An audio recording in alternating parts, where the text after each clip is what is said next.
Mainit-init na chismis Donnie Pangilinan na paano nga ba nila napapanatili ang spark ng kanilang relasyon ni Bel Mariano? At nagmarka nga ang simple pero totoo na sinabi ng aktor. Ang sabi niya, ang payo ko lang maging tapat at mag-usap. Kaya hindi kami napapagod sa isa't isa. Kasi minsan, hindi naman malalaking problema ang sumisira sa relasyon, kundi yung mga bagay na hindi natin nasasabi. Yung feelings na tinatago, yung sama ng loob na nilulunok.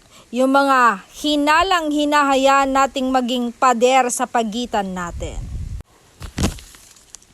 Masakit minsan ang katotohanan pero ang pananahimik ang tunay na pumapatay ng spark. Ang komunikasyon, hindi lang basta salita.